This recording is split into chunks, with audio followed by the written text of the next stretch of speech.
Are you desiring to improve your self-worth, self-esteem, self-love, and with that ultimately increase the trust in yourself, in the divine guidance, and of course boost your confidence?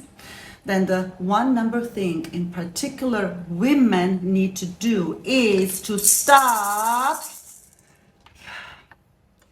striving to be humble. What do you feel when I say remain humble? Because if you are not, life has its ways of making you. The first thing that comes up is a lot of dogma subconsciously in the collective around this topic, but there is also a big component to it that we use humbleness in order to keep ourselves small, to not celebrate our achievements and also avoid credit. There is a part in us that thinks that if we are not humble, we may be deemed as arrogant or cocky from our environment. Now, I am here to tell you that this is all absolute nonsense. Why life will make you humble if you're not is because humbleness is a byproduct of higher consciousness. It is a byproduct of complete self-awareness of yourself and your place in this universe. Higher consciousness leads to humility because we are aware of the vastness of the universe, of the interconnectedness of all, and especially of being in service to others. It is the opposite of what we believe humble is. Now, majority of people nowadays use that for themselves and even for others to keep staying small. And I'm here to tell you that we need to stop that. When we see a person that in society we look at as a high achiever, and this person doesn't feel the need to brag about it or to show off, we admire that very much. But this person doesn't do that because they're not confident or proud of themselves. It's because they don't feel that they have to praise themselves in the entire world. There is a difference between not feeling the need to have to praise yourself and being scared to praise yourself. There is a double standard in our society, whereas women are still very often judged, especially by other women, if they are really proud of themselves. That's why it is so much easier for men to confidently and with more strength do that.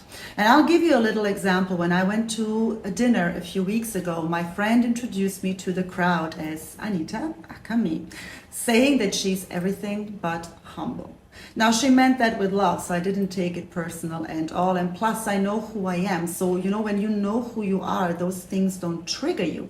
But what it showed me is where we are still at very often as a collective in our belief systems. But let me tell you this. I've been through so many dark nights of the soul, through so many challenges, through so many deaths and rebirths, even seeing one of my dearest loved ones dying in front of me. When you experience those things, believe me when I say you know who you are and what you're capable of. Striving for humility is a game that we do in order to avoid arrogance or being seen as cocky by others. But this is only the case when we are insecure about ourselves and are trying to compensate it with something else. When you're really in your power, especially as a woman, in your feminine power, you don't even think about being humble because you naturally are. But at the same time, you don't have a problem saying that you're proud of XYZ. You don't have an issue vocalizing the things you're proud of, the things you have achieved for yourselves, because you know it comes also from a place where you went through the deepest darkness. You are in a state of higher consciousness, and with that you can see the vastness and interconnectedness of everything. You don't need to play humble. You simply are naturally.